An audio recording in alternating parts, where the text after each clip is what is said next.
안녕하세요. 주변들의 조민근 변호사. 안녕하세요. 송재승 변호사입니다. 대통령 후보인 예. 국민의당 안철수 후보 지역 선대위원장께서 네네. 이제 버스에 네. 그 LED 화면 해가지고 네네. 이렇게 화면이 막 나오게 하는데 그게 이제 자가 발전기를 통해서 돌린다고 하더라고요.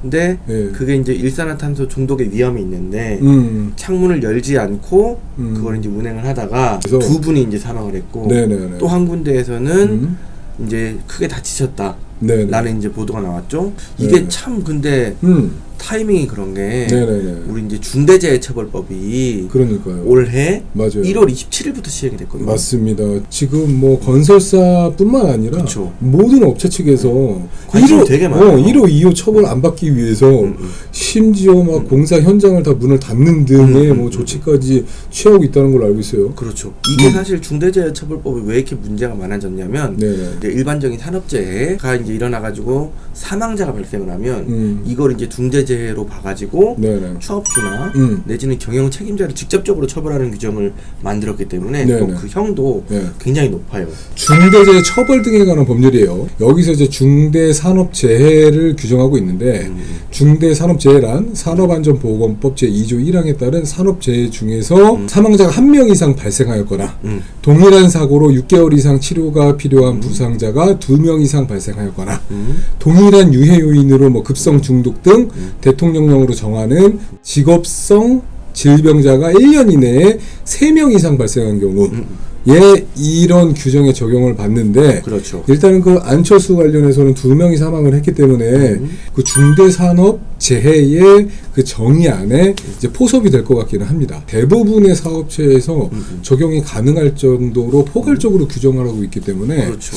산업안전보건법에서는 어떤 사고를 중대재해라고 보고 있는지 한 번 더 그거에 대해서도 말씀을 한번 드려볼게요. 산업안전보건법 제2조 정의 규정을 보면 1회 산업재해란 노무를 제공하는 사람이 업무에 관계되는 건설물, 설비, 원재료, 가스, 증기, 분진 등에 의하거나 그 업무로 인해서 사망 또는 부상하거나 질병에 걸리는 것을 말한다라고 해가지고 그냥 다 포함되어 있어. 이게 지금 그죠? 이 버스 같은 경우에도 네. 이제 LED를 돌리는 방식이 버스 밑에서 자가 발전기를 통해서 이제 돌리는데 여기에서 이제 일산화탄소가 발생할 수 있기 때문에 반드시 창문을 열어놓고 달려라 라고 했다고 해요. 근데 이제 날씨가 춥고 그렇잖아요. 좀 겨울이니까. 그래서 이제 창문을 닫아놓고 운행을 하다가 결국은 이제 일산화탄소 중독이라는 결과에 빠진 것 같은데 오늘 이제 국과수에서 그 부검 소견이 1차로 나왔는데 일산화탄소 중독인 것으로 보인다 라고 해요. 사업주하고 경영 책임자를 처벌하고 있는데 그럼 이들에게는 도대체 어떤 의무가 부과돼서 어떤 의무를 해태하며 처벌하느냐.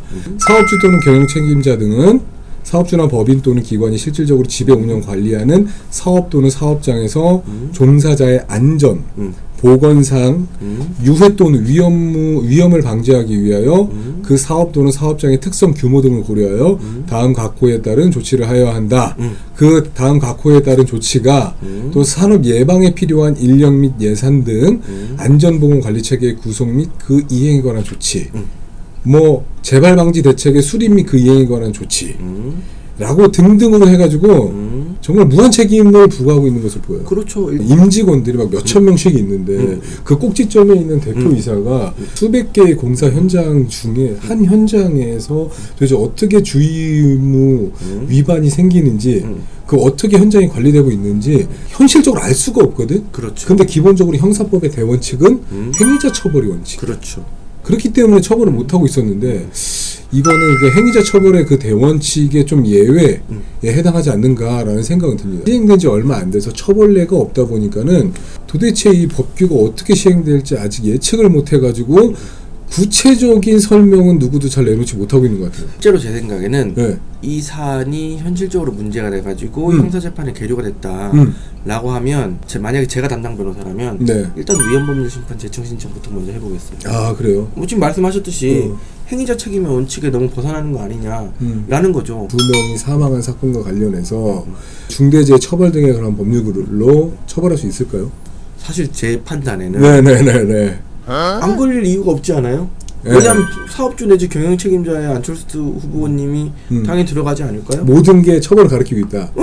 예를 들면은 계약서 자체가 근로계약서가 아니라 관리감독 권한 자체도 없다라고 명확히 명시적으로 규정되어 있는 위임계약이야.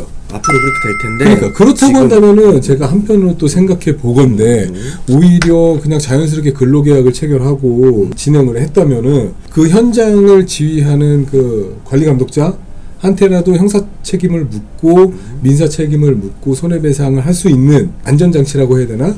이런 게 있었을지 모르겠는데 또 이 그 중대재해처벌대에 관한 법률로 인해 가지고 전부 다 프리랜서 계약으로 그럴 수 있어요. 이건 오히려 폐해가 되는 위임 계약으로 넘어가 버려 가지고 그 완전히 이제 그 최소한의 보호 그 장치들도 없어지는 형태로 많은 계약들이 변형되지 않을까라는 우려도 있어요. 이 법을 너무 과하게 이렇게 제정을 해놓으면 네네네. 그걸 피하기 위해서 기존의 순기능들이 전부 다 엎어지는 뭐 이런 식이 되는 거죠. 안철수 후보자가 형사처벌을 받는다고 하더라도 혹시라도 당선이 돼서 대통령직을 수행하게 된다면은 그 대통령직 자체는 선거법과 직접적인 관련해서 처벌한 건 아니기 때문에 크게 문제는 없을 것 같다라는 거죠, 그죠? 이제 그 돌아가신 분들이 가장 안타까운 거고. 그러니까요. 또 이제 두 번째로는 이제 안철수 후보님이 좀 잘 안 풀리는 것 같다. 라는 생각이 듭니다. 돌아가신 분들 입장에서 생각을 해보면은 어차피 산업안전보건법이나 중대재해법이나 뭐 형법 모든 거를 이제 총망라해가지고 관리 감독자들 포함해서 뭐 사업주, 뭐 경영 책임자, 뭐 형사 고소나 이런 걸 진행해서 형사처벌할 수 있을 것 같고 그래서 민사적으로는 그들을 다 상대로 손해배상 청구해가지고 손해배상금을 받는 절차 진행할 수 있을 것 같고 그러네요, 그죠? 오늘 촬영 여기까지 하고 구독과 좋아요 눌러주세요.